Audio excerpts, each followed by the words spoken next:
Hey everyone, welcome back to the Layback Podcast. Joining us today is Brandon Golden. Of course, we're going to give it to him for his intro, but I want to tell a quick little story of the role Brandon has played in where FlexPro Grip is now today.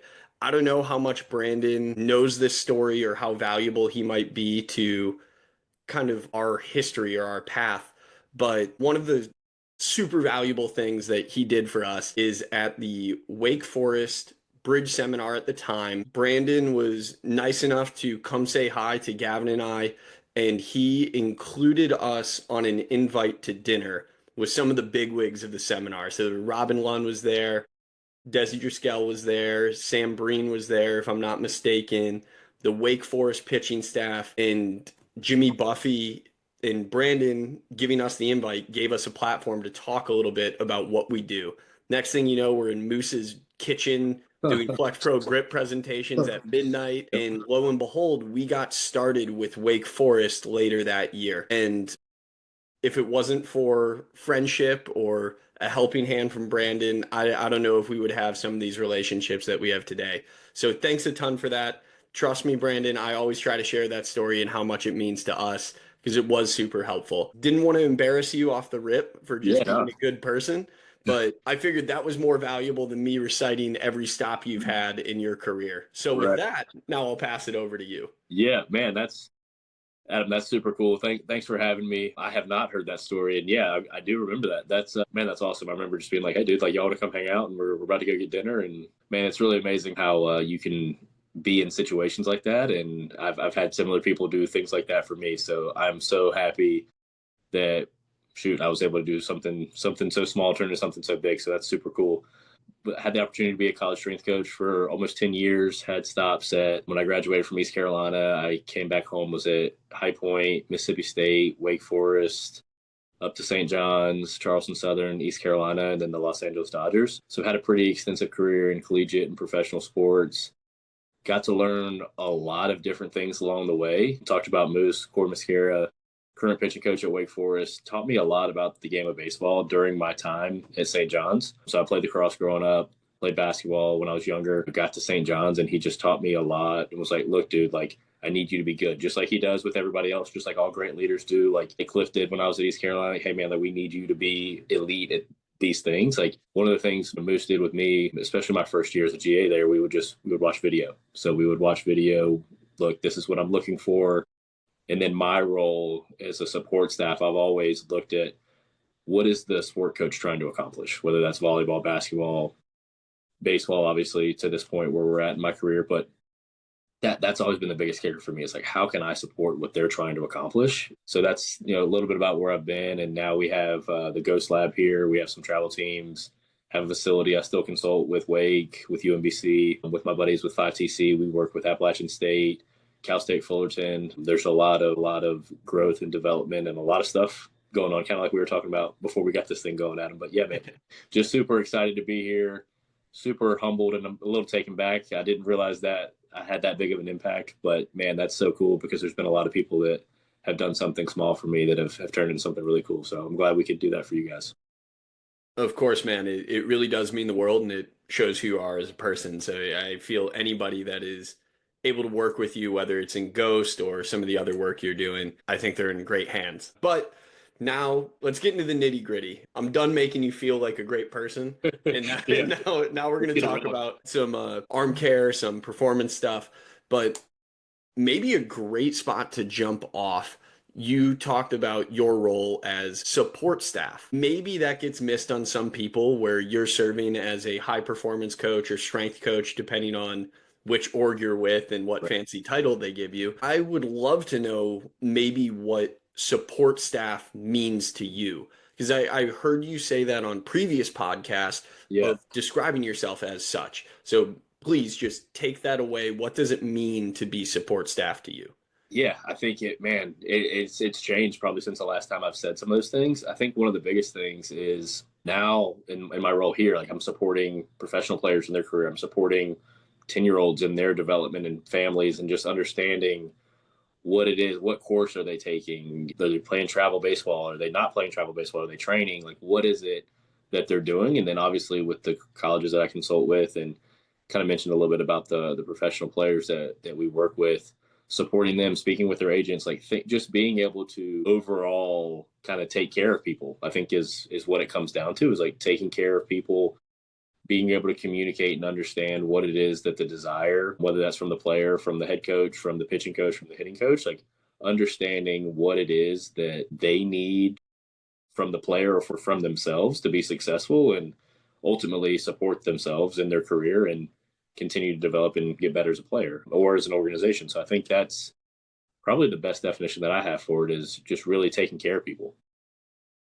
That sounds perfect to me. And I'm sure a large piece of that is communication, or really the goal setting, the mission. You talked about your experience with Moose at St. John's, and he kind of took you under his wing to an extent to look at video. I'd now love if you could go into that a little bit, talk about what you guys were looking at, maybe what he was trying to educate you on, and then maybe what feedback you could offer him of where you could step up and say like, oh, I can make a difference here, or that's not as much going to be me, Yeah. but we can address this in another capacity. Yes, absolutely. And to that point, like to the first point before we get to that, it's like it's all about developing relationships, and it's all about like how, like that's one thing that I think has taken me really far in my career, is like being able to read people, develop relationships, and knowing when to push a player and when not to. And I haven't always been great at that. Obviously, that's trial and error. But to your point about Moose and some of the things that we did at St. John's, it was literally every day. It was an office about this size where there's 4 coaches in there, and then I'd pop in there with a little desk, sit between Blanky and Moose, and we would sit there and chop stuff up. But it would be, really like, hey, I need so and so to be able to hold. He's flying open. I need him to be able to hold counter rotation. I'm like, well, probably an anti-rotation press would work because he's flying open. He can't control. Like, what are some certain things that I can do in the weight room as a strength coach that can, one, give them the capacity to do what they're asking to do, or like create an environment for them to learn the skill if it's a skill-based thing and they just aren't capable of doing it. That was when like we would sit there and look at video, and I'd say, okay, like, all right, I see what you're looking at. We're looking at X player. We need to work on core stability or whatever it is, or just overall strength and power. That's a real thing too. So like being able to look at that and just try to keep it as simple as possible and implement some of those things in the weight room. And then it turned into Matt Blake was up at Cressy's place. I'm up in Mass, like great people, Eric, Matt, awesome people, Eric Schoenberg, their PT at the time up there with Moose's connection. He was like, hey dude, like I got this opportunity for you to go up to Eric's upper body mentorship, like, and just learn like how he does stuff. And I'm like, yeah, sign me up. So like, I walked in and I told my boss at the time, I was like, hey, I'm going to this thing. I'm going to miss like a Friday. I think I missed like a women's soccer group and like something else. And he's like, I'm not sure if that's going to work. And I'm like, I'm pretty sure I'm already going, like blanks and moves. Like, yeah, I don't really know. So I was kind of caught in the middle there, and that's another, learning thing of, just learning how to communicate with people and understanding, just your role in different organizations. Yeah, we got to go up there, learn from those guys, and just really listen.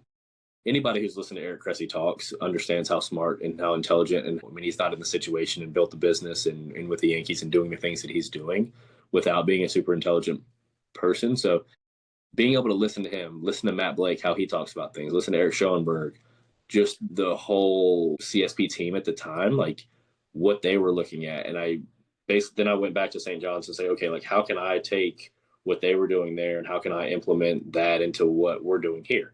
And learning there. And then as I grew and as I went to different places and then with the Dodgers, like being able to understand different things and different subsets of coordination, strength, power, how does all of this stuff that we're doing, how do you implement it and how does it improve performance or how does it hurt performance? So like at the time, if we were doing ankle mobility, like everybody was doing ankle mobility to where like sometimes somebody needs ankle stability on the left leg or they maybe need ankle mobility on the right. So if you're just doing things because bilaterally you think that's the right thing to do, that's not always the best thing to do, and it can actually make a player worse or potentially injure them. So I think one of the biggest things that we did there was like Moose would just, I mean, and you know how he is, he'd be like, yo, I need this dude to hold this better. It's like, boom, okay, got it. Like very specific, you know what you're getting. Like I know what I'm looking for there. Like same thing, like East Carolina, Cliff would be like, hey, I need this barrel needs to be through the zone longer. Cool, I understand that. Like, okay, let me go conceptually on my side and figure out how to make that happen. So I think kudos to those guys for understanding what they needed on the baseball side, because it made it very clear. And then it gave me an opportunity to go, okay, let me go figure this out. Now, how do I make this happen? Like, I understand what they need now. Now, what do I do? I think at times in a lot of sports, sometimes the sport coaches don't know exactly what they need. It's like, well, I need that to look better. Right. Of course, we need it to look better and we need it to be better. But what exactly does that mean? And I think over the course of time, like being able to understand that, and then now kind of in some of the roles that I'm at now, being able to offer those ideas, like, hey, would it be helpful if X player had the ability to do A, B, and C? And it's like, well, yeah, hell yeah, it would be like, let's figure out how to make that happen. So that's a long-winded answer, but I think we covered it there. Yeah, and don't feel bad about any long-winded answers, seeing how this is a podcast about Yeah, you. So yeah, we'll be okay with that. fair, For all I care, you can just have the mic and talk for the next 45 fair minutes. enough. Yeah, that makes perfect sense. Yep. But first, I want to call out the hand motions during your quick little moose impersonation. Oh Spot yeah, on. I wanted to jut in right there. Like that. yeah. Yo, my guy right here needs. Oh, I saw it right away. Like in passing too, like walking past me, like, hey, Yeah, this fucking guy needs to be able to do that. I'm like, yep, I'm on it, on it. I'm on it. Or Yep. sometimes it'd be like, hey, like show them what we just did. I've already done that shit. Like, relax yourself. You go worry about something else now. And that's like what, and like my relationship with him, relationship with the players, like relationship with these Carolina staff, like Palumbo, everybody, like Jason Dietrich, like that's what it all comes down to, is like the trust in you as the performance coach, or you like that you're understanding what they're saying, and sometimes you just know what they want and you can go implement it, because there's certain times where it's like they can't, especially nowadays, like they're pretty much general managers. If you're a head coach in high level baseball, you're pretty much a general manager at this point. So like having somebody in your corner that understands what it is that you like as a hitting coach or a pitching coach or as a overall head coach, and then going out and just doing it and getting it done for them. You talked about these interactions where, whether it was Moose or another coach you worked with, mentioned a guy is struggling in a certain position, or you need them, or they need this individual to achieve a desired action. Like you said, keep the bat in the zone longer, or whatever, keep the front shoulder more towards home plate for a longer period of time as they're coming down the slope. I didn't expect to go this route, but I'm kind of happy it came up.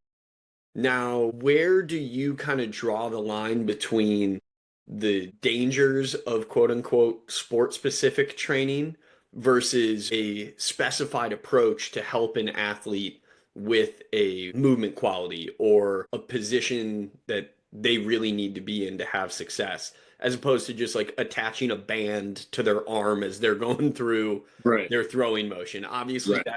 that's a gross over exaggeration Yeah. of where this stuff goes. But of course, you can open Instagram and see that kind of stuff. So 100%. I'd love if you could kind of talk to us about your approach when it comes to maybe position specific training or skill Yeah. specific training, as opposed to quote unquote sport specific training. Yeah. No, I think I think that pretty much explains my thought process on it. Really is like the generalization of range of motion. Like, do they have the capacity to split their pelvis in a straight leg raise, internal, external rotation, T-spine mobility or stability? Like, how do they move overall as a person? And then giving that, like, for example, when we do a straight leg raise, we test that. We like to see that as close to 90 degrees as possible. Like, if it's in the 50s, like their lower body bilateral pushing motion should probably be in a split position because they can't split their pelvis. So like just little things like that is a way to do that. And I owe my thought process and that stuff to the Dodgers organization, and Brian Stoneberg and Carl Koshin and all those guys there that were my coordinators that really hammered that into me and taught me in a way that it wasn't always the way that I wanted to hear it. I mean, it was, and then Brandon McDaniel, like whenever I came from East Carolina, he really taught me, like, look, like what you've done in college is great, but like this is a different thing, and really being able to understand how different professional baseball was, and just that there's not one way to do things, but there's a very simplistic way to train specificity without ripping a band and doing all those silly things that we were just talking about. But it's making the general things really, really good. Because if they're at that level, if I'm working with somebody in Glendale, like as a professional baseball player for Los Angeles Dodgers, they're probably pretty talented, or they wouldn't be in the room working with them. Same thing at the collegiate level. They're probably pretty talented, or you wouldn't be working with them in those situations. So really just giving them the general capacity to go outside and do the specificity that they need to do. That's where the magic happens. And that was tough for me to understand, but then conceptually seeing it and feeling it and interacting with it on a daily basis, that's really like where my thought process is now. And that's how we try to train our players here is there's not a squat rack on the mound. There's not a bench press at the plate. Yes, you need to be strong. Like I think at times people think, oh, Brandon's a movement guy. He's all into like, just get functional movement or whatever that is that, people had somebody say that the other day is like, yeah, that's your type of training, like the stretching and stuff. And I'm like, well, I mean, maybe, but like we do need to be strong. We do need to be powerful. We do need to be able to produce force at the rate that the game, whatever sport that is, requires. But you also have to have the skill set and you have to have the coordination to allow that to be expressed in order to be successful in any given sport. So I think that's pretty important. But as far as the specificity, I think really want to hammer home that generalizing and getting the general movement qualities, just internal, external rotation, like everything that people measure in pretty much every organization, making sure those things are elite and allowing them to be functional and just understanding what it is that they're doing and then assessing those things so you can see longitudinally over time, are they getting better? Are they getting worse? And how does that impact performance? Does that make sense? Like if you're all of a sudden your T-spine mobility is at 45 degrees and then it's at 70 and your performance goes down, like people think more is always better. Well, 70 degrees versus 45, for somebody that could be great. That could allow them to get more rotation, further layback, be able to manipulate the baseball more out front, or it could allow them to be all over the place and have elbow issues. So it's always player specific and situation specific, but generally getting them to function as optimally as possible as a human being, that's step number one. And then you allow their skill set and who they are as an athlete to come shine through. That's where the magic happens. I am going to sound like a broken record. I bring up the fact that I love that you brought up kind of the objective measurement in the sense that you can actually track where improvements are coming from. Yeah. And more isn't always better in this case. Right. Yeah, I think that's awesome. And I guess some of it is trial and error of like maybe you said like the 40 versus 75. Maybe on a I don't know what normal T-spine rotation is or what ideal quote unquote would normally be considered. Maybe an athlete who presents with lower T-spine rotation, you focus on gaining it and they perform worse. Maybe that's a guy that benefits from being tighter in the middle of their body. And that's okay, but that's the kind of stuff that you can bring up to a coach or I guess the rest of the staff where you utilize your support role as opposed to them telling you where things need to change. You can say, whoa, this might not look normal to you, but he is going to be better as a stiffer mover or something like that. Yeah, especially with the ankles, especially with the ankle mobility. People look at that and it's like, okay, we always want that number to go higher. It's like, well, if somebody runs a pretty fast 40 or 60 or whatever the case may be, and then all of a sudden you loosen those ankles up, like you're taking away their stiffness, which is what allows them to be explosive, force back and down, like probably going to make them a less fast player, which isn't beneficial for any sport. So just contextually understanding like what it is that you're doing as a performance coach and like what stimulus that you are providing and how that does interact and how that does make an impact on the player is huge. And that's why I'm so big on watching what they do from the baseball side of things or from the whatever sport it is, like watching them in their sport, because I can't tell you how many times I've watched a kid and then be doing something in the weight room, like, oh man, like not really sure this kid's going to make it here. And then the first time you see him on the field, it's like, got it. Yeah, that makes perfect sense. Like they didn't come to school to play weight room and they didn't go to whatever professional organization to get paid to lift weights. So they got paid to play the games. Understanding that and taking that into consideration and then like combining the two and really looking at like if there's not a reason to change something, like if there's not a performance issue or pain, like probably should keep it rocking and rolling and just minimally like look at what needs to happen to, again, continue to improve performance. Do you have any examples, maybe case studies? People love those. I love them because you can actually start to visualize what's going on of where maybe you pushed something up the chain in a sense to the skill side. Like you called something out on a player that you saw in the weight room or during movement prep where maybe what you heard a coach or I guess feedback from a player saying like, oh, we've been working on trying to get more hip shoulder separation so I can generate more velocity, but you notice that doesn't match up with the way the athlete is moving. Of course, Yeah. this is tying back to you saying your support staff, your job is to support those around Right. them. But of course, there's going to be times where you have to speak up that you have more knowledge than everybody else in the room. For So sure. I'd like to hear you speak on that a little bit. Yeah, I think there's a very specific thing that I think it was an encounter whenever I was at Wake and we were doing some stuff, and there was a pitcher that they had there at the time who was super explosive and could do a lot of different things, could throw the crap out of the ball, could throw a football, could jump, do all kinds of crazy stuff that you wouldn't expect a college baseball player to do as a freshman.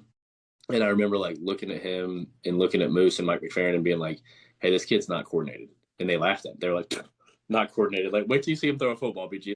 You'll see. Like he's coordinated. I'm like, well, I mean, he can't have like he can't have his foot flat on the ground and rock side to side and control his ankles. So like he's not coordinated, or he can't rotate and like have his T spine rotate this way, keeping his knees together and being able to control his T spine. So like he's actually not coordinated. So like being able to explain like what coordination is, and again back to that general range of motion, that ability to control your body in space in the planes of motion that each joint is supposed to function in, that's where coordination lies. And I think that's a very simplistic version of coordination, obviously, but people have their opinion of what coordination is and their thought process of what it is. But like to me, it's being able to access the range of motion, the joint being able to function properly, and being able to produce force and power within the rate that the game demands. So whether you're a hitter or a pitcher, obviously those differ. But that's a really specific time where it was like, hey, I'm going against exactly what they believe here, and I know that. And then I showed it to them, and it was like,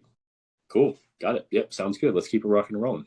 Sticking on the coordination theme now, this might be more of a selfish question. I don't know how much the listenership will really dive into this, Yeah. but how much of coordination do you think involves our childhood or the Mm. prepubescent years versus what can actually be trained or accomplished later in life? That's a great question, and I obviously don't know the exact answer, but I think looking at just I mean I have two kids right now. My wife's actually 14 weeks pregnant today, so we got another one. We got another one in the oven, another boy coming. So just watching the way that they've grown, and then here soon, I'm gonna watch the way that one comes out and what he does too. But just watching how they go from laying on their back to rocking and rolling over, and then like sitting up and then rocking in one spot, and then just the longitudinal of standing upright, walking, falling, all of those things, to me, pretty much every movement that we do is a skill based movement. I know we kind of talked about that before, but like just everything's a skill.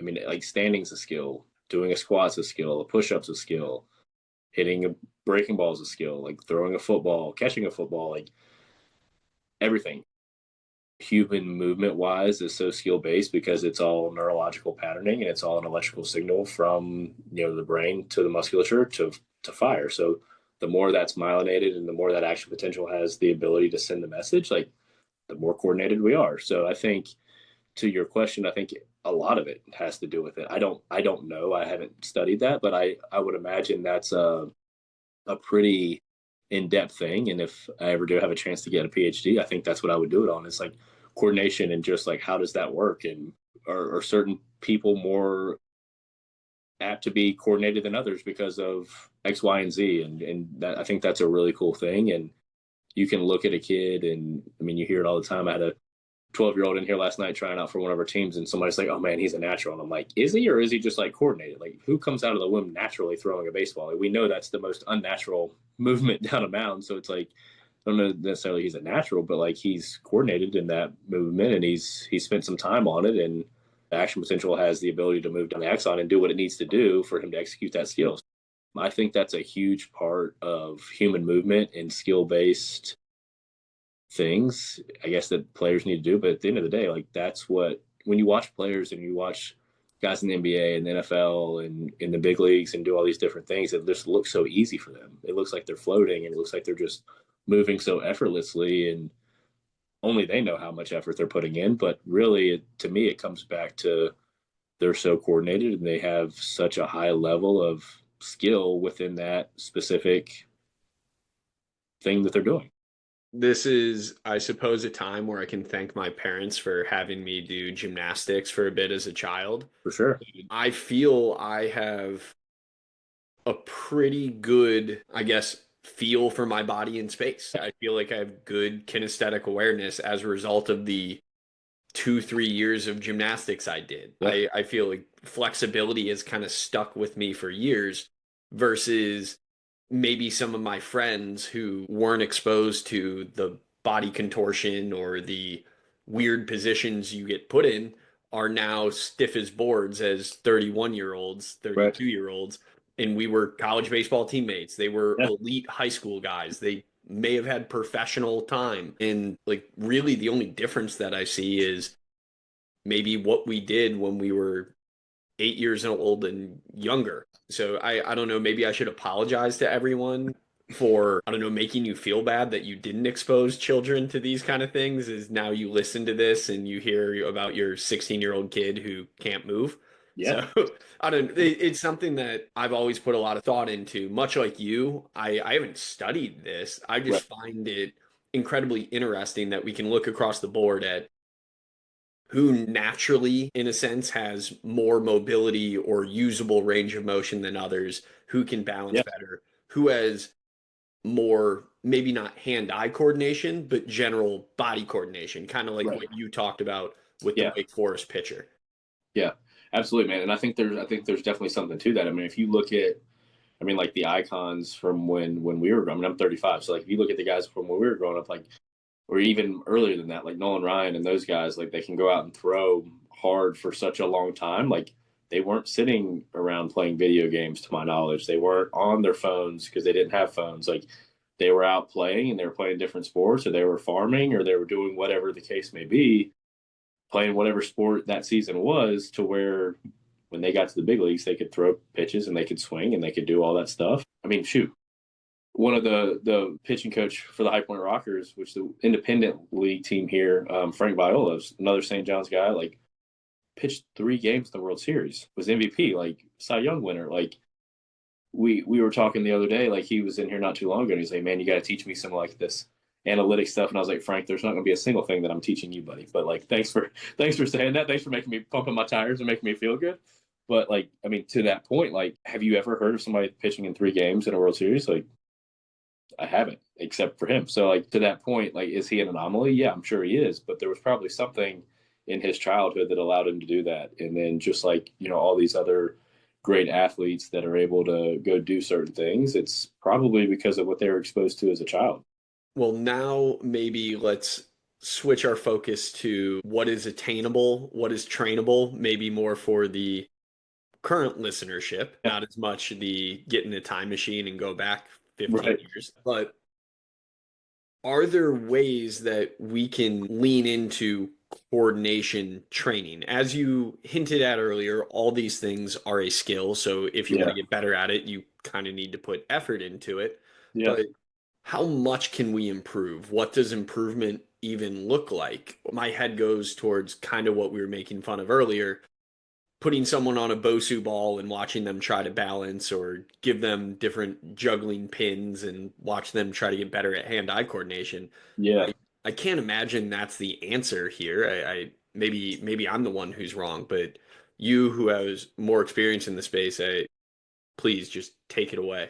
Yeah, no, for sure. I don't think you're wrong. I don't think we need to have, people bouncing up and down on balls and juggling Bosu balls. But I think there could be, like, I mean, if you look at just some of the things that kids do nowadays, they're probably, the majority of them aren't outside doing things unless they're playing a game, unless they're playing baseball, football, soccer, unless it's a practice or a game, or it's something that's fun to them. Like the Ninja Warrior stuff is huge. Like my kids watch on YouTube Ninja Kids and they're crushing that stuff, and then they're running and jumping and flipping over the couch and stuff. And I'm like, hey, I'm like, actually just don't get hurt. Like keep flipping or whatever, but like just don't land on your brother's neck, please. So like, I think I joked about a kid at Wake, actually a pitcher with Moose. I was like, yeah, this kid just needs to like do random shit and like be like more Ninja Warrior type shit. He's like, Ninja Warrior, got it, Brandon. That's what we're doing. And I'm like, hey, man, I'm just saying, like, let's expose him to some different things, like jumping rope, like very simplistic things that the population that we're talking about right now just hasn't had the exposure to. Like, go climb a tree, jump out of a tree, do all of those different things. But to the point that I'm trying to make, like, they're not going to do that because there's so many other things. So how do we as coaches like make environments where it's fun for them and they want to go do that? So I think like with some of our youth classes, what we've done is we've exposed them to different skills, we've exposed them to different things. I think how can you make it fun and how can you make it exciting for them? And I think that's the kicker of how do you keep them coming back and getting exposed to those things that they're not getting that we got, when we were younger. And that's not a right or wrong. I think that's just, I mean, shoot, when I was growing up, there wasn't, I mean, if somebody called, they kicked you off the internet. Like we didn't have cell phones like early on. And now they have phones in their pockets and they can do whatever they want to do. It's just a different world and that's fine. But like, as far as the development stuff goes, like being able to challenge them and play different sports and do things that are fun, all while challenging that coordination and that just overall robustness as a human being to go do things that we don't do as much anymore. Trying to stay true to the general themes of the podcast, I would like to shift this a little bit to maybe a rehab-esque discussion. Mm-hmm. I would fully believe that there isn't a lot of focus on coordination or overall body control in the general return to play or return to performance protocols. Now, I'm asking you to get a little creative here. Obviously, isn't something that you had a lot of time to prep for. Maybe how would you dose some of this stuff in for an individual that is returning from TJ or another elbow injury that Yeah. has been a PO since they were 15 and now they're 24 years old and just hoping to see another contract in minor league baseball? Yeah, that's a great question. And I think the first thing that comes to my mind is making sure that the general things are taken care of as much as possible. Like, can they push and pull? Like, can they do a dumbbell bench? Can they do a dumbbell row? Then are they able to progress from that and do like some med ball things? But the general process of rehab, like just checking the boxes and making sure that everything prior to throwing a baseball is covered, but also doing some lateral shuffles with the water bag, doing some jump rope, doing some different things where they're hopping and doing some different things there where you're giving them that stimulus of being a more robust athlete within their conditioning for the day, within their change of direction stuff, like just being, I guess, forward thinking and kind of thinking outside the box of looking at them and saying like, okay, they have an electric arm. They have an absolute electric arm, which is why they're here. Not super coordinated, not super, I guess, like they probably couldn't go play basketball or go play football at a high level, but they don't need to because they're on a contract here to play baseball. Like, but how do we increase their overall athleticism? Maybe their warm ups jumping rope and they are not good at it. So give them the capacity and the time frame to get good at it. And then giving them the ability to be good at different things.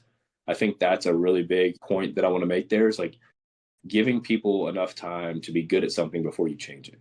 So like so often in the rehab space or even in the overall performance space, it's like, okay, we're going to do this stimulus and these groups of exercises at this volume and intensity, but we don't always give it enough time for them to actually get good at something, which is the skill base, which is the coordination, which then lays the foundation for you to go up and up. I think that's probably the best answer that I have for that is allowing them the time to get good at something and picking a few things that like, hey, we're going to get really good at hopping, ankle stiffness maybe, and I guess to the point that as I'm thinking right now, like looking at their general movement screen and just looking at their general abilities to move, like what are some maybe 3 or 4 things that if we increase the capacity there generally would globally increase their overall robustness as an athlete and potentially give them the opportunity to continue playing and get another contract, like, and then allowing them to get good at it. That's the kicker is allowing them to fail, allowing them to be in a position where they have the chance to lay that groundwork, and then once that groundwork's laid, then you can build on top of that. I think at times that's passed over. I think my favorite piece in all of that, again, beating a dead horse, is you were still able to tie it back to objectivity It's Yeah. not like you're rolling out the balls in PE class and say Hmm. like go have fun for 45 minutes. Right. It's still a targeted approach. Yeah. If you saw the athlete, again back to the Wake Forest example, the guy lacked ankle stability or coordination, and jumping rope might seem like a dumb task to Right. every one of his Yeah. teammates, but it makes a ton of sense for that individual athlete. 100%. Or one of the things that I have seen get a little more popularized, and I'm a massive fan of it, especially in some of these like facilities, is watching guys warm up playing spike ball Yeah. or different things like that. And yet, one, it's fun, two, it's competitive, but three, taking your approach, you might be prescribing it for a very specific reason. And if you can prescribe a game that's actually going to help an athlete get better, I feel like that's the lottery. It's got 100%. You're playing to their competitive advantage. And it's like, hey, man, if you can't compete at this, that's okay. Like, if you're not ready, like, and you just, poke them and then let them go do their thing. I think that's a great point. Yeah, and again, it comes back to if you can track it, that's freaking awesome because then Yeah. maybe you can change the skill or the stimulus as you go. Like maybe it starts with a smaller task and it Yeah. slowly grows over time. So maybe that's a way that we can get creative and have some fun. I love that. But now let's stick on this skill theme for a little bit. We've sprinkled it in a little bit. I do want to shout out Matt Tomitz for this because I heard this from you on his podcast. He is a former guest, so shout out Matt, Coach Big Toe. Everybody go check him out. Oh, But yeah. I thought you phrased this wonderfully. We don't think about it as much when it comes to the weight room or the different things that we focus on as a skill. We only really think of our sport as a skill. But of Right. course, anything we do takes effort and energy. So if it takes effort and energy, it distracts us from maybe something else that matters or needs to be accomplished. I don't want to butcher anything here. I don't want to put words in your mouth. So I am going to open the floor for you to kind of dive deep on this topic. Feel free to take your long rant here, like you Yeah. hesitated to do earlier. Go as long as you want. I would love to hear your theories on this and maybe what you've seen just with skill and time. Go Yeah. ahead. Yeah, for sure. So, I mean, obviously, we can look at it a couple of different ways. Like, you have like high school players, collegiate athletes, and you have professional athletes. Like, all three of those have different time constraints throughout the day, and they're at different maturation processes and just different points of their lives. Like, professional players at times have families, they have wives, they have kids.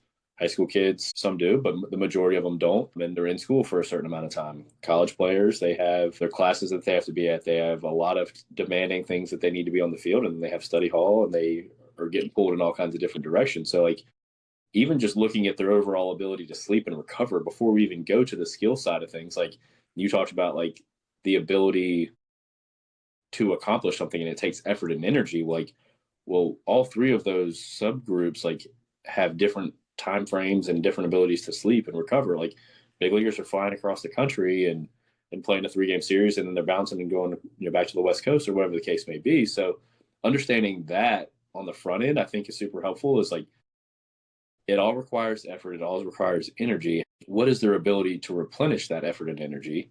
It's all different, but just the overall neural capacity, like people talk about it all the time. I think it might have been like Mark Zuckerberg or one of these people that were super famous and have developed super high level companies and made a lot of money. They talk about like the fatigue and just the neural fatigue of like picking out what you're wearing every day, like going in and like, hey, what am I going to wear every day? Like, I want to say I saw that like maybe 7, 8 years ago. It's like, well, he wears the same thing every day.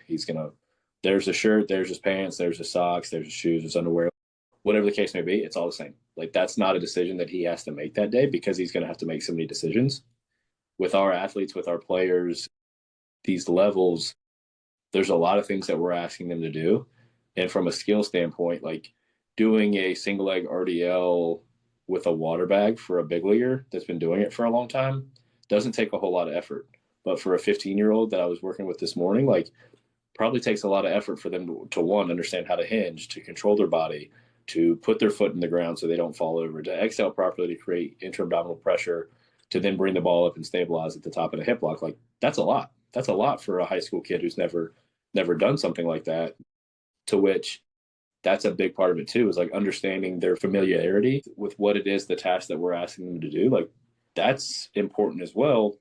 And I think that's probably overlooked and not necessarily, I'm not really sure how you track that objectively, but just understanding that different players, even though they may be at the same level, are going to have different capacities for performing different tasks and executing those tasks at the level that they're being asked to. But yeah, I think to your point, like, everything's a skill to me. It's like I said, there's no way our body moves. There's no way my mouth is moving and words coming out without an electrical signal coming from my brain telling my body to do that. There's only so much capacity and effort and energy that we have on a given day. And I think that's the beauty of training, is you can increase those capacities. You can increase the capacity for just about anything if you provide the proper stimulus with the proper volume and intensity.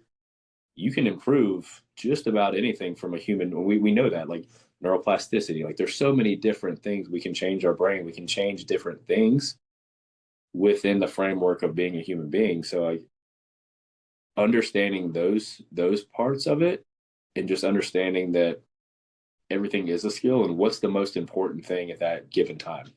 Like right now, with it being college baseball teams, the majority of them have played 4 games up to this point, and then you're coming into the second weekend. Like, it's a pretty high level shift of going from the weight room was really big, and now it's shifting over to like baseball. Like, baseball should be number one, and that should be the main stimulus that's driving things.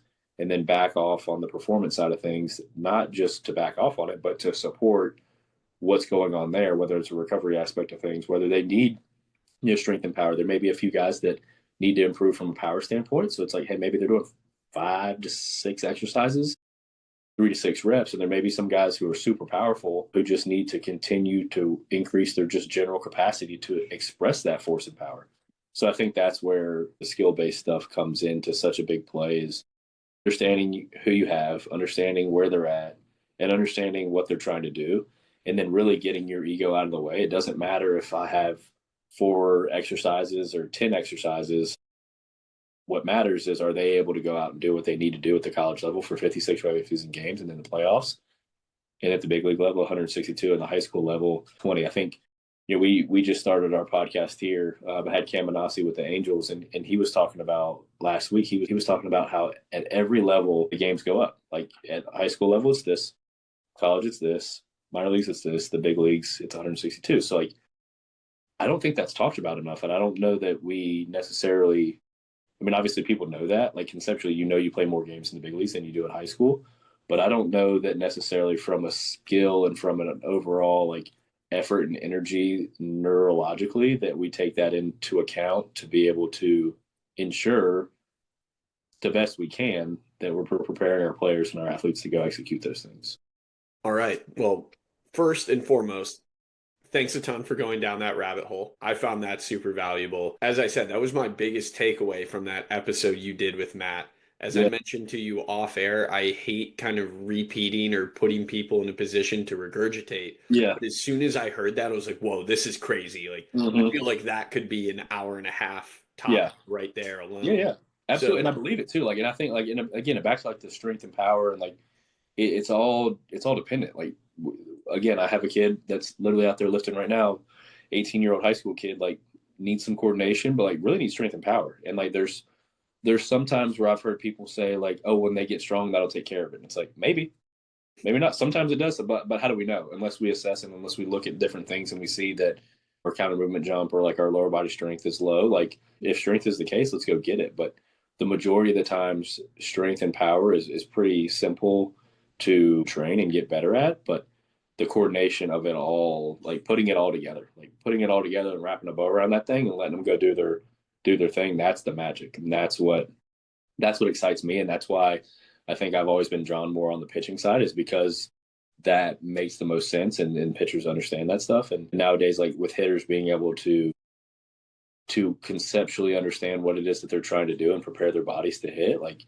it's a lot of fun on that side too. And just understanding that there's a lot that goes into this, and there's a lot that goes into any sport, but especially the high level, I guess the high rate of speeds that the body's moving like consistently over the course of time. There's a lot going on there, whether it's down the slope or at the plate, in the 6 hole, in the outfield, whatever the case may be. There's a lot of high velocity movements, and how do we prep our players to be able to withstand that and excel in that range? And I think making sure that they have the skills and the capacity to go do it.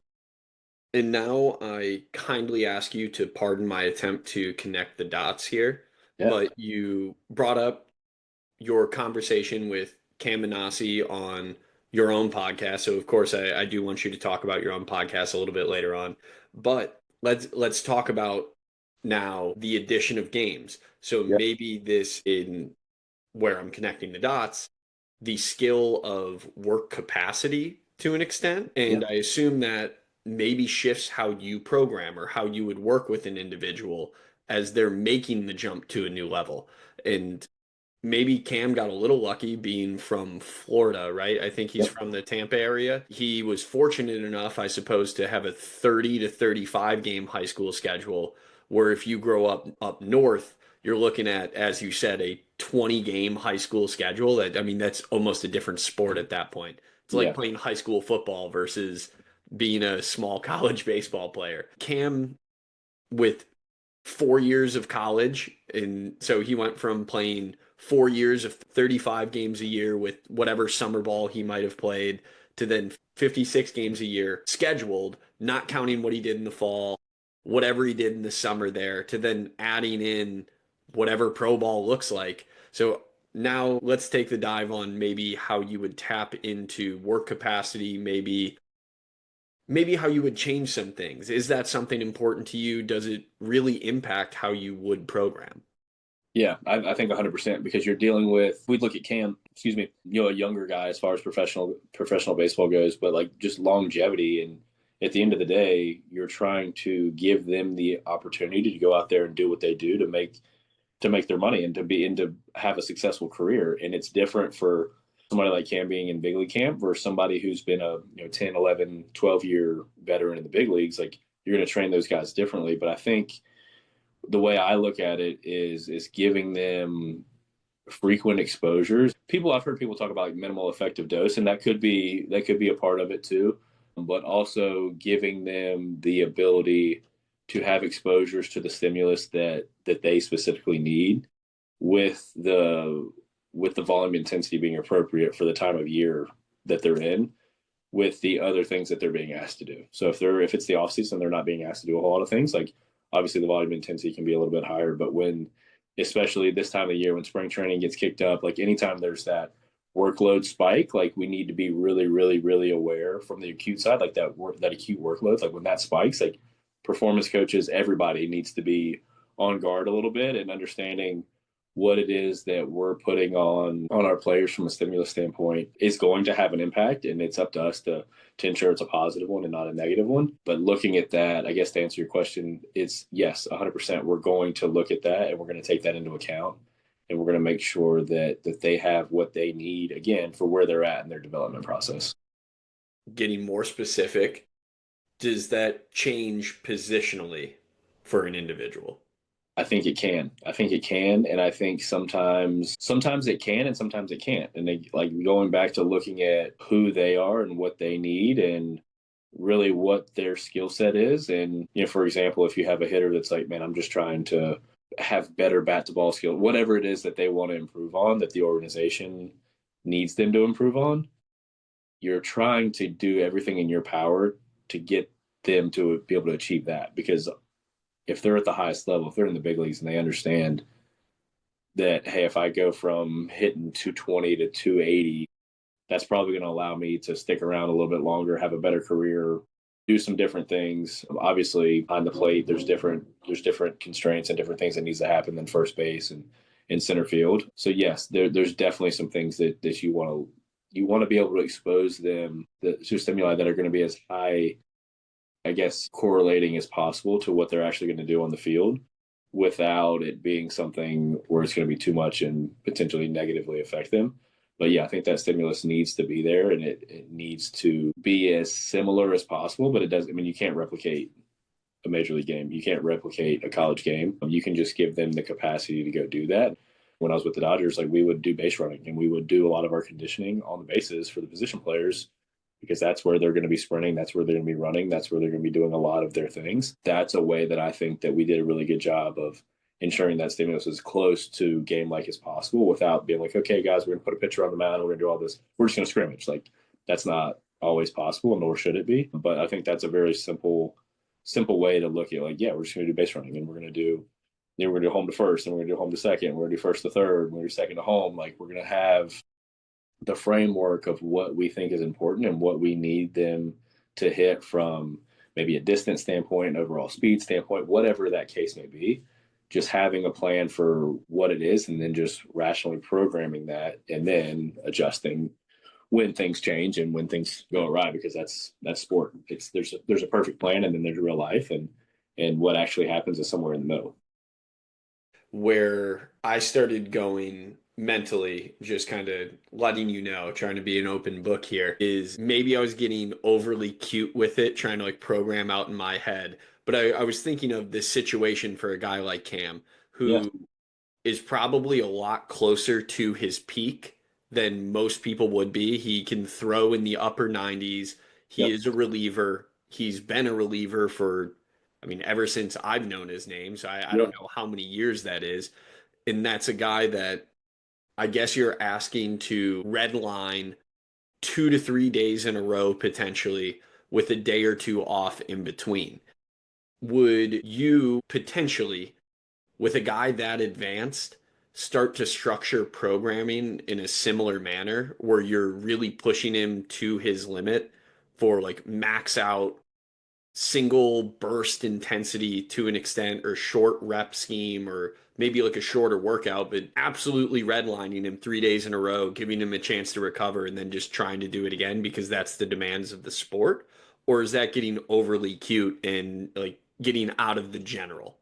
Yeah, I think that's getting overly cute and getting out of the general. One of the things that he talked about, we kind of talked about that a little bit. He was like, man, like I probably don't squat heavier than a 50-pound kettlebell. I'm moving, I'm doing all this like different things because he's so bought into that and he's strong. Like he talks about like what is strong enough, and I think that's a question that people talk about all the time, and that answers varied depending on who you talk to and their opinions and their like not necessarily opinions, but the way they've gone about their life and their career. But yeah, I mean, I don't think redlining him in the weight room or like on the conditioning field or whatever the case may be is going to be advantageous because of the point that we made a few minutes ago where like there's only so much effort and energy that can be expended. Like we want him when it's time, like when his name's called, like he's in big league camp right now. Like if he has a chance to break with the big league team, like he's going to have to do some things in spring training to show that he's capable of being in the bullpen in the big leagues. And if that doesn't happen before spring training, before the team breaks, like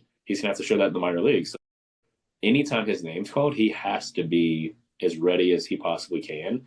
And if we're putting a stimulus on that's similar. It's not specific. It's not the same. It's not throwing a baseball, but we're doing a lot of high speed jumps and a lot of like high neurological demanding things. Like maybe he'll be ready, but if we do it 3 to 4 times, like probably not a chance for him to be ready. So I think just allowing him, if he misses one of those days and he doesn't get that in, then yes, providing that stimulus that he could have potentially missed, but ramping him up just to ramp him up, that's not the way I would go about it, but probably not the best idea for him specifically.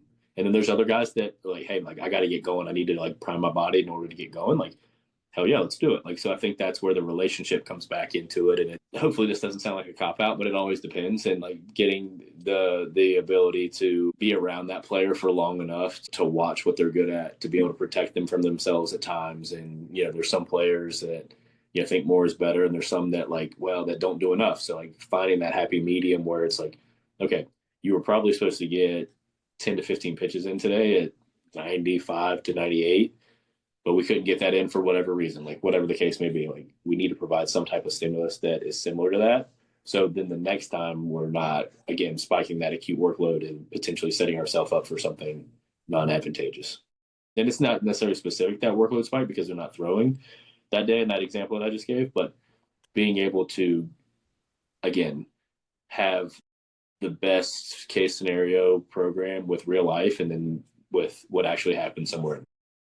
I do think bringing up workload, though, is worth it in this scenario because even a lot of the workload research that we talk about for throwing just stems from lower body research. I mean, the original stuff was for hamstring injuries in just overall steps taken or miles covered on a rugby pitch. I mean, that's going to be more general fatigue than it is focused on the arm. So yeah, like throwing, especially in game, not only is it going to be fatiguing for the musculature that we care about in the forearm and at the shoulder, all that stuff, it's also a significant central nervous system fatigue, 100%. which at least you can simulate that part in Right. other areas, whether it's sprinting, jumping, exposure to different exercise in the weight room. So, although you said if it's not the exact same, which is probably an obvious statement, but we can at least utilize a different stimulus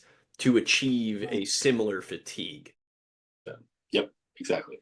Yeah, and maybe this will be the last super in-depth question we get into or in-depth topic as we're starting to trek a little deeper on the time scale. You started maybe to sprinkle in some information about individualization or maybe some thoughts on it. We talked about it from a position specific perspective. Offline, we talked about some of what Ryan Yoshida and I talked about. You guys obviously worked hand in hand in your time with the Dodgers. I Again, poor question. And more going to open the floor for you to talk about individualization. I know I shared some of my thoughts on it or some of Ryan's responses, Yeah. but please take it away. I'd love to hear some more about quote unquote individualization, maybe where we can see some pros as well as cons of Mm-hmm. that theory and how it's used with athletes. Yeah, definitely. So real quick, like with Ryan, like Ryan Yoshida is one of the smartest people in the game, and what he's doing with Armored Heat's pretty special. He's a good friend of mine, and I got to learn a lot from him. Being with the Dodgers organization and working with a lot of the minor league rehab guys that I did at CBR at Camelback Ranch, like working with him and just understanding like really like what specificity was for some of those guys. So it's like, okay, we can go down the rabbit hole and we can do all this fancy stuff that makes that all the sexy stuff in the weight room that makes us feel good as performance coaches, but that's not necessarily what they need. Normally they need something, again, we've kind of talked about it a little bit, but they need specific things that are going to allow them to go out there and do their job. So whether that's like a straight leg raise, they're not good at that. So like putting them in a split position and doing their low body stuff there, their lower body pushing there, their lower body pulling in a split pattern, like giving them the ability to work on the things that they're limited in, that specificity. So like the general things that they're lacking, you allow them to get better there. That's where you're specifically making them a better athlete, which will allow them to produce the skill at a higher level with less energy, which is training specifically. So I think that was one of the things that I got to learn from him and then some of the other staff there is like really keeping it simple and understanding like what it is that you're trying, what it is that you're looking at. Like obviously the difference in 6'8" pitcher in AA versus a 5'11" second baseman and rookie ball, like it's completely different. And just understanding levers and understanding all the things that go into like strength and conditioning and performance at a global level, being able to like look across that landscape and say like, okay, where can I plug and play? What can I pick from my toolbox that's gonna very generally, I guess, allow them to move better and to perform certain tasks more efficiently. That in lies the specificity. Understanding that, and it's like, okay, well, if it's an elbow or if it's a shoulder or if it's a hamstring strain, like, okay, well, let's look at like maybe why that happened. And it's like we're not able to specifically say, oh, well, this happened on this day because of X. Like a lot of times it's a perfect storm, like lack of hydration, lack of proper nutrition, maybe on the bus a long time. Like who knows? Like we're never able to go back and say, oh, this is exactly why this happened. But being able to look at the potential risk factors that cause that can then allow us to go back in and look at it and say, okay, if they're hydrated, if their nutrition's doing well, if they're able to move and get off the bus and just do some different things, and they're able to do their prep work, maybe they haven't been doing their prep work, they haven't been preparing their body. Okay, let's educate them on that front. Like sometimes education can be specificity in human movement, just allowing them to understand why that stuff's so important. And unfortunately, at times it takes either a setback or something to really get people to open their eyes and say, oh, maybe this actually is super important for me. But I guess the cons of specificity, that those are the pros. I think just understanding like what specificity is, and it's not getting a basketball and ripping it back and doing some like that's not specificity. That's just that could be a tool at times. Like sure, you can do some of those things. Like you can do some rebounds, you can do whatever. Like on the wall, like yeah, there's definitely opportunities to do it a lot of different things. But I think the cons in specificity are when you try to do something that is so on that sport specific side, you lack the general performance and the general capacity, which drives everything else. Just like building a house, or just like what we were talking about earlier, like the foundation and being able to lay that foundation and go from there. If you just start over here on the specificity side versus the general, like you're missing all of this stuff and you're trying to build a roof on two sticks as opposed to like pouring the foundation, building it properly, framing, like all that stuff. Like that stuff can be missed. And without all of that, there is no specificity. There's just somebody who's super talented that has the ability to go out and do it every once in a while. Who those guys don't really get paid and they don't stay around a long time. So I think the specificity is in the generality, being able to go in there and plug that and understanding when to say like, okay, here's some 3D strap, different 3D strap motions can be some different things that can be really specific to what they're doing. But again, it's teaching their body a skill and teaching them how to get into that position. All right. Well, as I said, that would be the last kind of deep dive. And now hopefully we can step it back, talk about some simpler stuff. Want you to go into your podcast a little bit. Let's talk about you getting that started, kind of the mission for it, and maybe some of the guests you hope to have on or the stories you hope to tell. Yeah, absolutely. Thanks for that. So last week we had Cam Anasi, obviously, like I talked about a second ago. We're doing one tonight. Austin Beck, he is going to be an instructor here for us on the hitting side, and then he's going to help coach one of our 17U teams. Awesome dude. He's from the area, North Davidson High School, was committed to Carolina out of high school, drafted 6 overall by the A's back in 17. Super lucky to have him. He's one of the guys that we're going to go in tonight. Going to have Hartle, going to read Josh Hartle that was is at Wake. He's now with Cleveland. Gavin Williams, who's behind me with Cleveland, I'm going to ask him here in a couple of days. But really just trying to use as much of my network as possible. And we'll have coaches on. We'll have college coaches. We'll have professional performance coaches. One of my buddies is with the Vikings as a performance coach in sports science. Like talk to him about jumping on. Really, the goal is to really teach people, obviously locally and within our organization, but like globally as well, like, and not necessarily the entire globe, but like globally within like what performance is and what baseball is and just sports in general, what development is, what it looks like, what it's not, what it takes to be successful at different levels, how some of these guys who have been successful and have had awesome collegiate professional careers up to this point, like where they started, what are some things that they did, what went well for them, what are some things that they wish they could have learned a little bit earlier, just really giving them the platform to talk about their experience to teach some of our kids and some athletes just around the high school level and collegiate level what it takes and how can they pick up a couple things that could potentially help them stay safe, be in a good spot, and do what they need to do to go play the game at the level they want to. Perfect. And what is the podcast called, as well as where can people check it out? Yeah, Ghost Carolina Performance Podcast. And right now we're on YouTube. We'll post those things to YouTube. Like I said, this will be our second one tonight. We're learning. I'll have to pick your brain on some different places to post them and how to get that rolling. We're excited, man, just to do that. I've obviously been on a lot of podcasts and been on this side a lot, but I've been on the other side one time, and it was pretty cool. And being able to grow that and just talk with people in the industry and get their ideas and really just provide value is what we're looking to do. Selfish benefits of being the one who gets to ask the questions is pretty much unrivaled. I've loved this experience. So yeah, I'm sure you'll love it too. I know yeah. you can ask some incredible questions and you'll probably provide some incredible value. Now, beyond the podcast, maybe a couple other things to plug. Where can people follow you, follow your programs, different things like that?